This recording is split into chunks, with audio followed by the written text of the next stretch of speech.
In this class, we are going to start our second chapter of standard 12th, that is reproduction in flowering plants.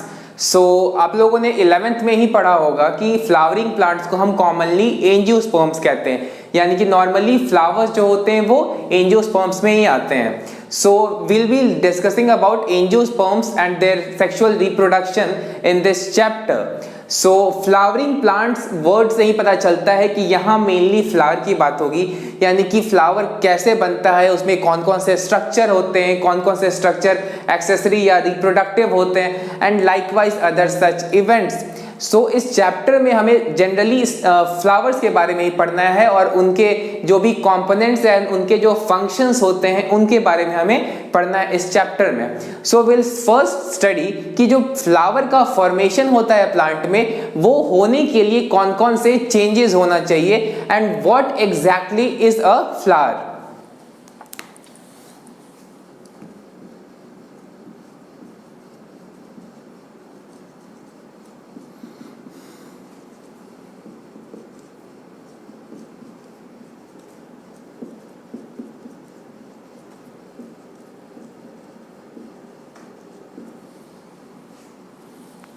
So reproduction in flowering plants, this is our chapter's name in this case.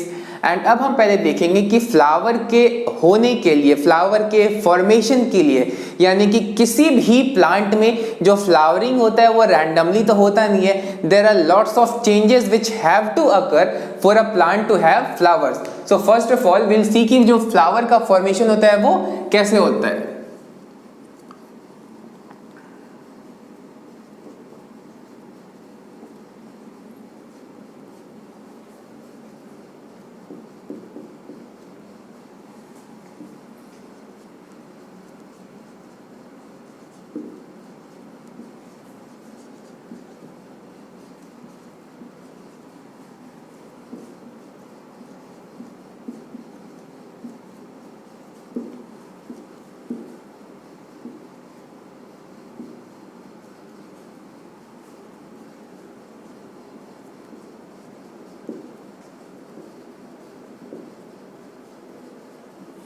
So first of all flowering के लिए plant को सबसे पहले hormonal और structural change में जाना पड़ेगा.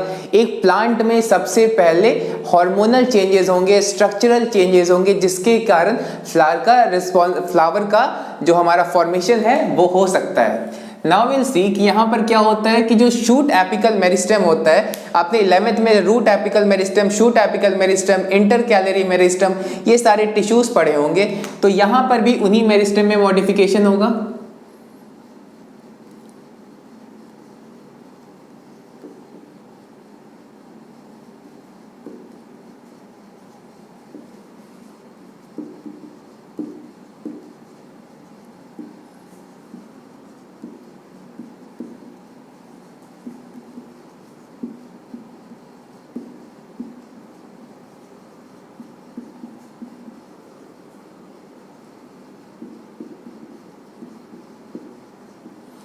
यहाँ पर शूट एपिकल मेरिस्टेम कन्वर्ट हो जाएगा रिप्रोडक्टिव मेरिस्टेम में, यानी कि रिप्रोडक्टिव मेरिस्टेम दैट इज ये रिप्रोडक्टिव स्ट्रक्चर्स को फॉर्म करेगा. फॉर एग्जाम्पल प्लांट्स के केस में जो सेक्सुअल रिप्रोडक्टिव स्ट्रक्चर होते हैं वो तो होते हैं फ्लावर्स, यानी कि फ्लावर्स के फॉर्मेशन के लिए जो नॉर्मल शूट एपिकल मेरिस्टेम था वो कन्वर्ट हो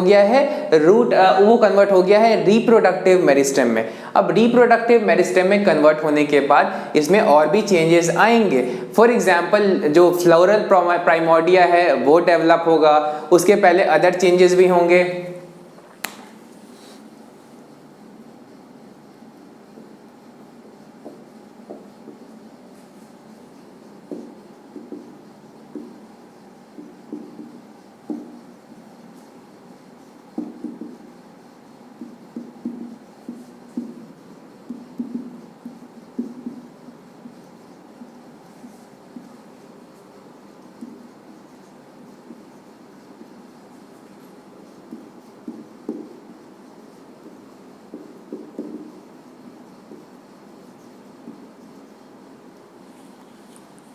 तो सबसे पहले शूट एपिकल मेरिस्टेम से कन्वर्ट हुआ रिप्रोडक्टिव मेरिस्टेम में। रिप्रोडक्टिव मेरिस्टेम से क्या बना उससे इन्फ्लोरेसेंस, और 11th में आपने इन्फ्लोरेसेंस के बारे में पढ़ा होगा, that is the arrangement of flowers on an axis, उसे हम क्या बोलते हैं, इन्फ्लोरेसेंस। जैसे कि रेसमोस और साइमोस इन्फ्लोरेसेंस आपने 11th क्लास में पढ़ा होगा। सो this is arrangement of flowers on the stock और द प्लांट। एंड देन ये जो इन्फ्लोरेसेंस है, इनके अंदर क्या डेवलप होगा, फ्लोरल प्राइमोर्डिया, यानी कि फ्लावर के इनिशियल स्ट्रक्चर्स। और फ्लावर के initial structure that is floral primordia से बड बनेंगे एंड देन उससे लीफ बनेगा।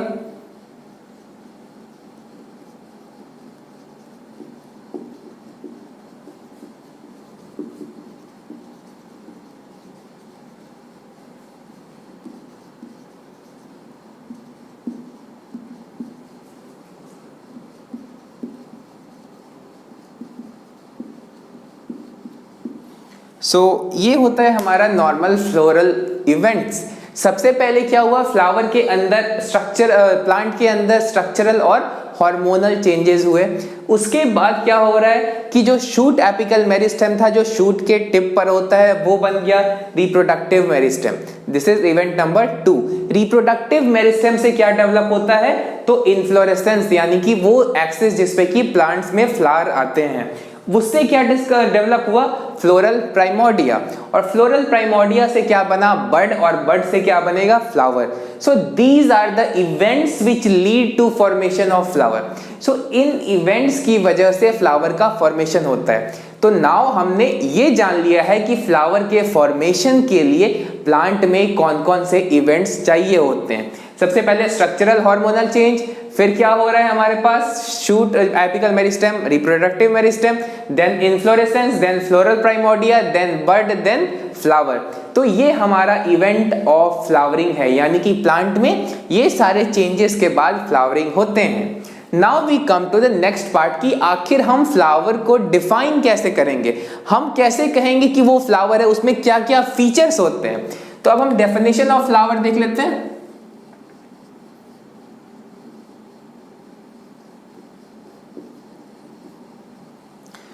कॉमनली हम इसे फूल कहते हैं एंड इसके बहुत सारे पर्पसेस होते हैं and these purposes are not very necessary in the case of need, क्योंकि इसके पर्पसेस सभी को पता होते हैं। फ्लावर को हम लोग वर्शिपिंग के लिए यूज करते हैं, डेड के लिए, डेड बॉडी पे भी उसको हम ऑफर करते हैं, गॉड्स को ऑफर करते हैं, likewise we use it to express our emotions, आप लव के लिए या sorrow, grief, whatever be our emotions, हम लोग फ्लावर्स का यूज करते हैं, डेकोरेशन पर्पसेस के लिए यूज करते हैं एंड लाइकवाइज फ्लावर के यूजेस सब कोई जानते हैं। So we are not writing its uses because आप लोगों को पता होगा कि फ्लावर के क्या क्या यूजेस होते हैं। So now we will define what is a flower.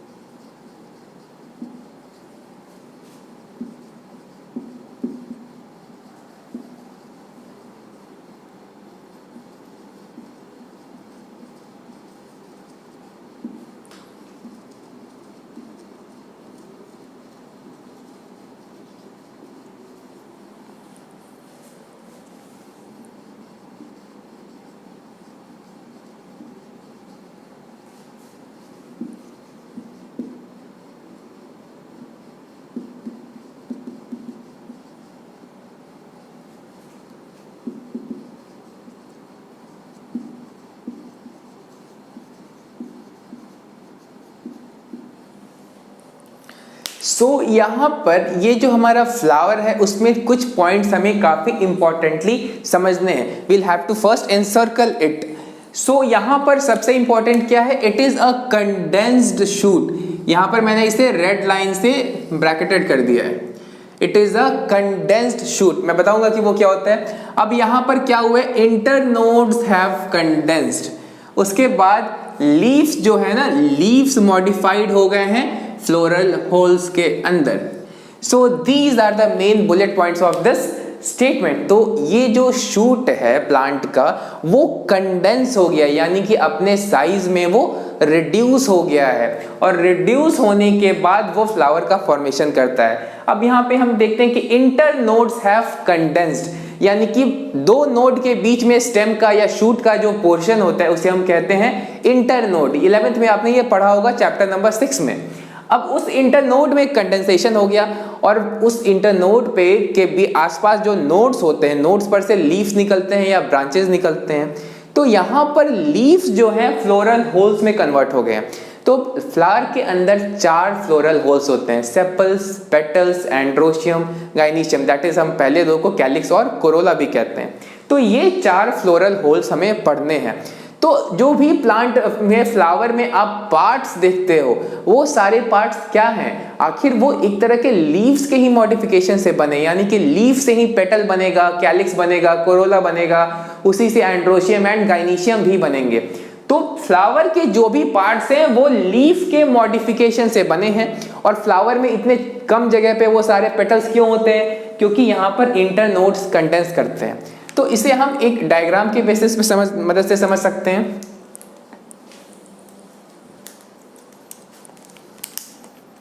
Suppose यहां पर एक हमारे पास प्लांट है,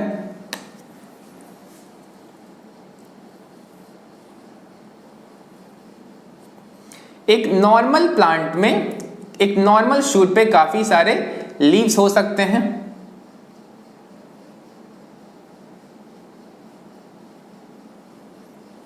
तो यहां पर कुछ लीव्स होंगे,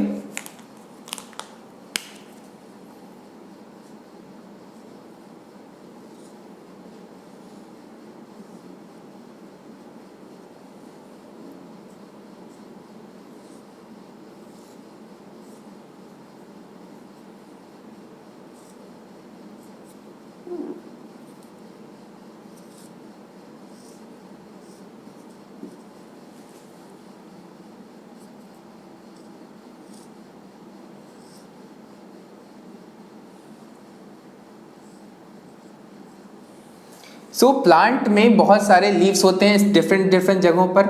तो अगर हम इस साइड भी ड्रॉ करें,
तो प्लांट्स में जहां जहां से लीव्स निकलते हैं उन्हें हम कहते हैं नोड्स, और उन नोड्स के बीच वाले स्पेसेस को हम कहते हैं इंटरनोड्स। सो हमें यहां जानना है कि इंटरनोड्स कैसे कंडेंस करते हैं। तो ये एक नॉर्मल सा शूट है जिसपे कि लीव्स हैं, और यहाँ पे हम नोड और इंटरनोड में डिफरेंशिएशन कर लेते हैं। सो व्हाट इज नोड और व्हाट इज इंटरनोड, ठीक है। सो ये हमें जानना जरूरी है। नाउ इफ वी सी, जो भी पॉइंट जहां से कोई लीफ अराइज कर रहा है, आइदर दिस वन और दिस वन, ये सारे पॉइंट्स को हम कहेंगे नोड्स। और जो भी स्पेसेस हैं दो नोड्स के बीच में, दैट इज ये स्पेस हो गया in the case of this stem and in the case of this stem. So ये सारे पार्ट्स क्या हो गए, ये सारे पार्ट्स हम कहेंगे इन्हें node, internodes. So this is why these points are important. तो जहां से भी लीफ अराइज कर रहा है वो सारे पॉइंट्स हो गए नोड्स, और जो उनके बीच में स्पेसेस हैं like this, this is our internode. तो यहां पर इंटरनोड्स कंडेंस कर जाएंगे और लीव्स काफी क्लोज आ जाएंगे in the case of flower. So अगर हम फ्लावर के पॉइंट ऑफ व्यू से बात करें तो यही पॉइंट जो है ये कंडेंस हो जाएगा, यही स्टेम ऐसे कंडेंस हो जाएगा, जिससे कि लीव्स एकदम पास पास आ जाएंगे। और आपने फ्लावर्स को देखा होगा तो फ्लावर्स में पेटल्स सब एक जगह से ओरिजिनेट करते हैं ना, तो वो पेटल्स क्या हैं, लीव्स हैं जो कि मॉडिफाई हो चुके हैं। तो इसे अगर हम कंडेंस कर देंगे तो सारे लीव्स साथ में आ जाएंगे, और इंटर नोड जो कि दो नोड के बीच क्या जगह है उसे भी कंडेंस होना पड़ेगा। तो वो कंडेंस होगा तो ये फ्लोरल एक्सिस छोटा हो जाएगा। तो इस केस में फ्लावर के लिए क्या होगा फॉर्मेशन के लिए, कि यहां जो छोटे से जगह पर बहुत सारे लीफ जैसे स्ट्रक्चर्स फॉर्म हो जाएंगे।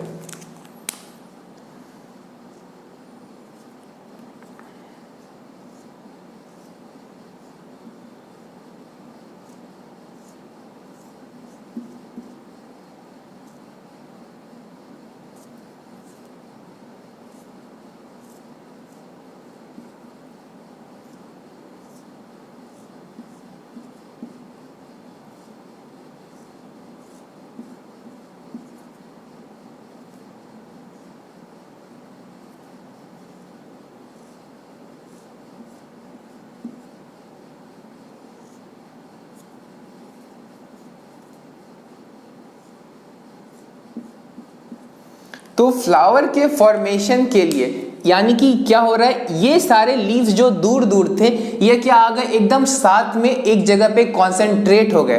तो इसी का मतलब है कंडेंसेशन ऑफ शूट, यानी कि यहां पर जो लीव्स दूर दूर हैं वो क्या हो गए, ये काफी पास पास आ गए। सो this is condensation of shoot.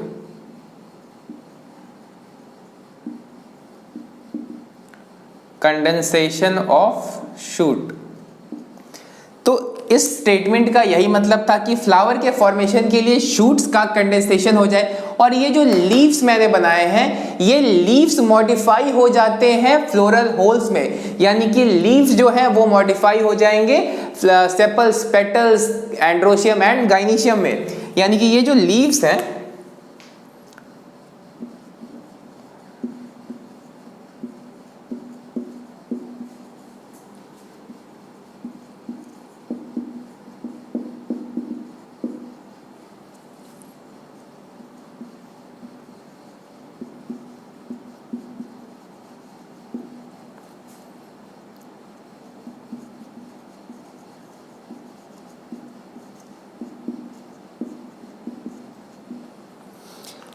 ये हो गया हमारा फ्लावर का फॉर्मेशन का इवेंट। तो यहाँ पे फ्लावर के फॉर्मेशन के लिए शूट सबसे पहले कंडेंस हुआ, तो एक जगह पे लीव्स जैसे स्ट्रक्चर आ गए। अब ये जो लीव्स हैं ये क्या हो गया, ये मॉडिफाई हो गया फ्लोरल होल्स में। तो फ्लावर में 4 होल्स होते हैं, कैलिक्स, कोरोला, एंड्रोशियम, गाइनीशियम।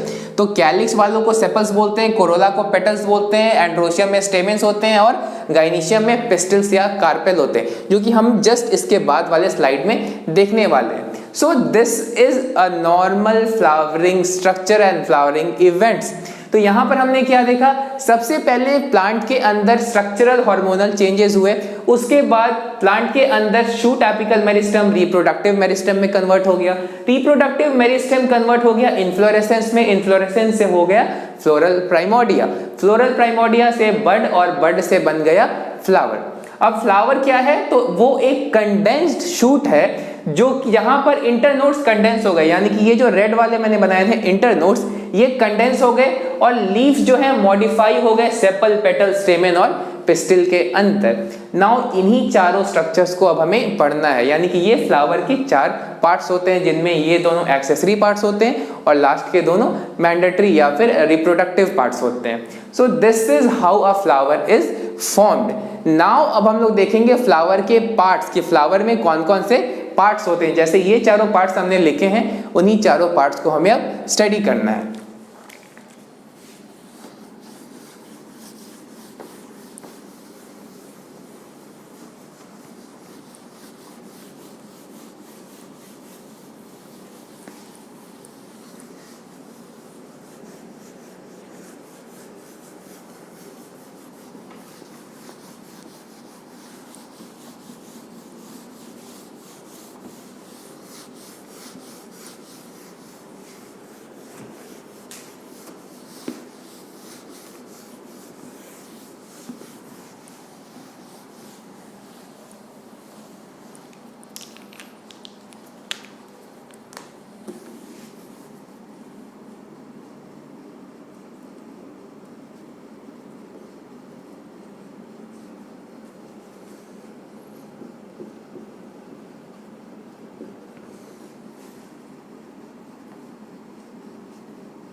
सो फ्लावर के अंदर बेसिकली 4 होल्स होते हैं जिन्हें हम पार्ट्स ऑफ अ फ्लावर बोल सकते हैं या होल्स ऑफ अ फ्लावर बोलते हैं। तो यहाँ पर हम बाहर से अंदर की ओर स्टडी करने वाले हैं। तो जो सबसे पहला होगा यानी कि जो सबसे बाहर वाला होल होगा that is called as calyx. So we are going to study from outermost to innermost. हम बाहर से अंदर की ओर स्टडी करने वाले हैं। So the first whorl is calyx. So it is a whorl of sepals.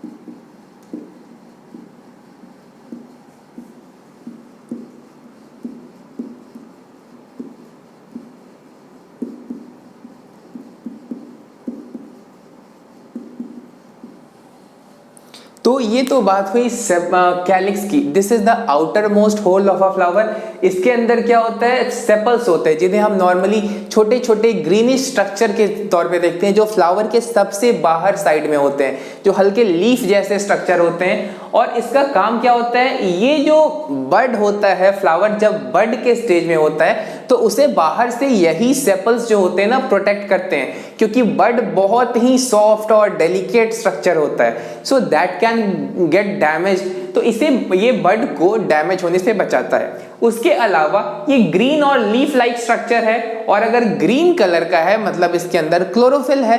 Chlorophyll है तो ये अपने अंदर क्या कर सकता है, फोटोसिंथेसिस। और 11th क्लास में तो आपने फोटोसिंथेसिस चैप्टर में पढ़ा ही है कि ग्रीन कलर किसकी वजह से होता है, क्लोरोफिल की वजह से। So this was our outermost whorl. Now we come to the second whorl that is called as Corolla.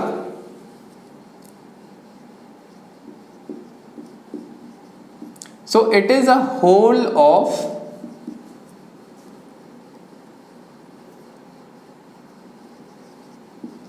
petals। ये petals का एक होल होता है। It is generally brightly colored।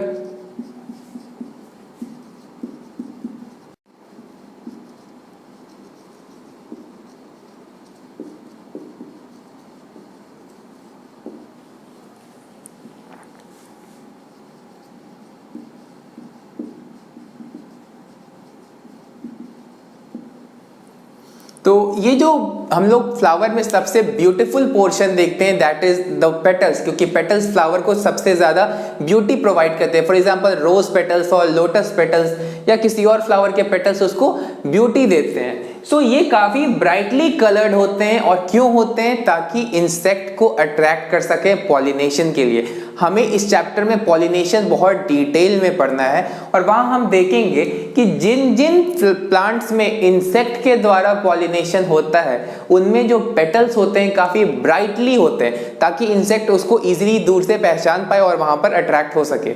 So this is the function of petals. Now we come to the main part.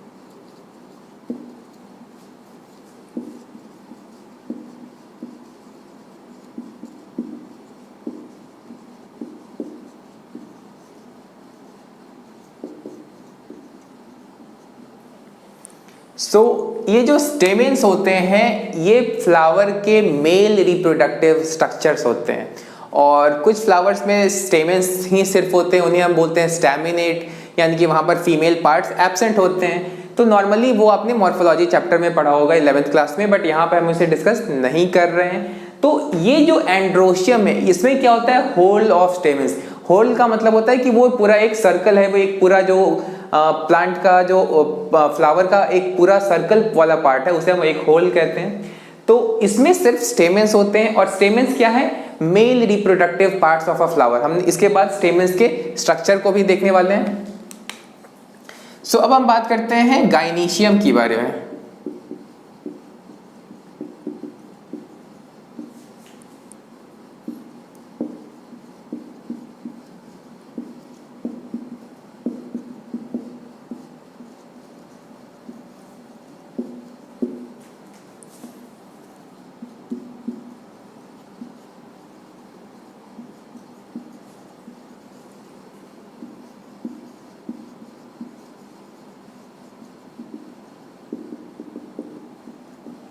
So these are female reproductive parts of a flower. ये flower के female reproductive parts हैं। यहाँ पर जो भी pistols या carpel है, हमें इनमें से हम कोई भी नाम का यूज कर सकते हैं। तो इनमें एक होल होता है पिस्टल्स और कार्पेल का, और ज़रूरी नहीं है कि बहुत सारे पिस्टल्स और कार्पेल्स हो। बहुत कॉमनली ये ऑब्जर्व किया जाता है कि एक फ्लावर में सिर्फ और सिर्फ एक ही पिस्टल या एक ही कार्पेल होता है नॉर्मली, एंड कई केसेस में ज़्यादा भी होते हैं, डेफिनेटली होते हैं, but normally that is why it is called as whorl of pistils और कार्पेल्स।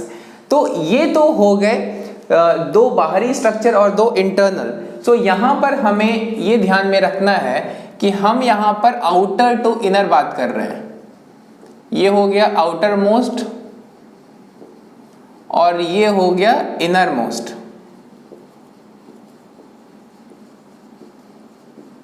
यानी कि आउटर से इनर की ओर हमने लिखा है, और ये दोनों जो पार्ट्स होते हैं इन्हें हम कहते हैं एक्सेसरी पार्ट्स, और इन्हें कहते हैं रिप्रोडक्टिव और एसेंशियल होल्स। सो इन्हें हम कहते हैं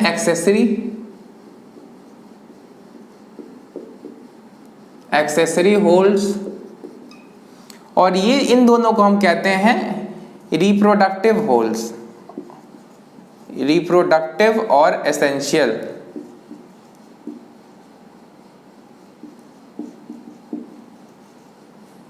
ठीक है, इन्हें हम कहते हैं रिप्रोडक्टिव और एसेंशियल होल्स। तो यहाँ पर इसे रिप्रोडक्टिव या एसेंशियल क्यों कह रहे हैं, बिकॉज ये डायरेक्टली पार्टिसिपेट करते हैं। ये जो स्टेमेंस है ना, इनके अंदर पॉलन ग्रेन का फॉर्मेशन होगा, और पॉलन ग्रेन्स मेल गैमेटोफाइट की तरह बिहेव करते हैं।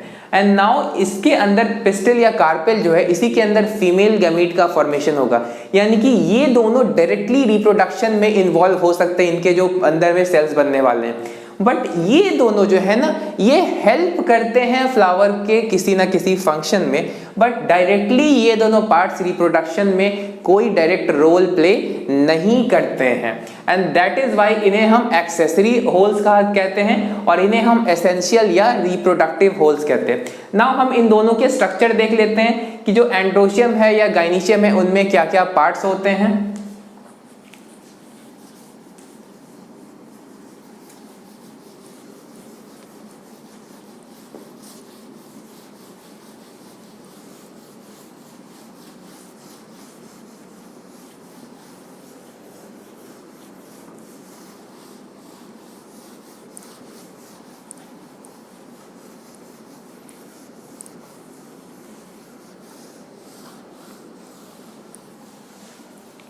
तो जो एंड्रोशियम हमने देखा था, उस एंड्रोशियम में दो पार्ट्स होते हैं नॉर्मली, या फिर जो स्टेमेंस होते हैं, स्टेमेंस में दो पार्ट्स होते हैं। तो यहां पर एक स्टॉक लाइक स्ट्रक्चर होता है जिसे हम कहते हैं फिलामेंट, और उसके ऊपर नॉर्मली एंथर होता है। So this is called as filament and this is called as anther। तो ये होते हैं स्टेमेन के parts. And now will see pistil के पार्ट्स।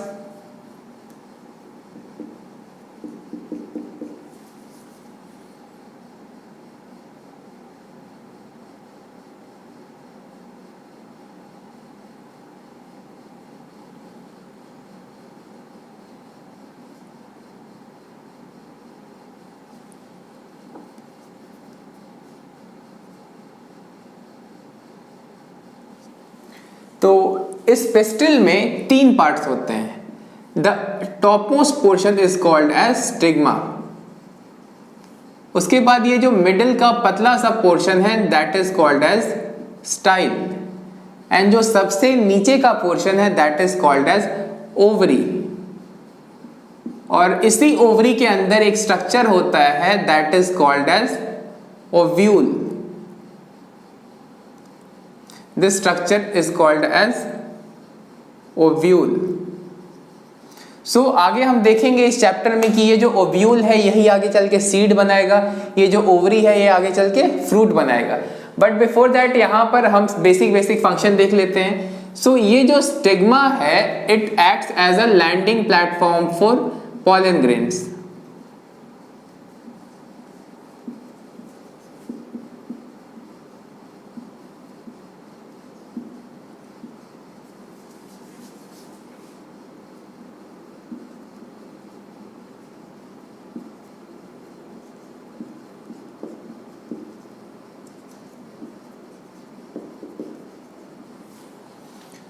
इसका बेसिक फंक्शन हम बस देख रहे हैं। जब पॉलिनेशन होता है फ्लावर में तो पॉलन ग्रेन्स जो उड़ कर आते हैं एयर के थ्रू या फिर किसी इंसेक्ट के थ्रू, तो वो कहाँ पर लैंड करते हैं फ्लावर में वो स्टिग्मा पर लैंड करते हैं।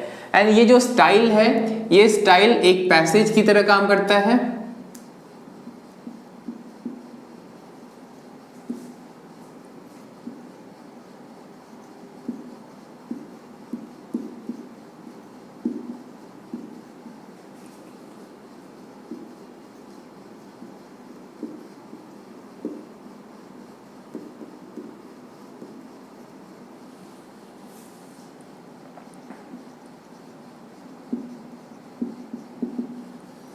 फिर लास्ट में ये जो ओवरी है it is the swollen basal part of pistil.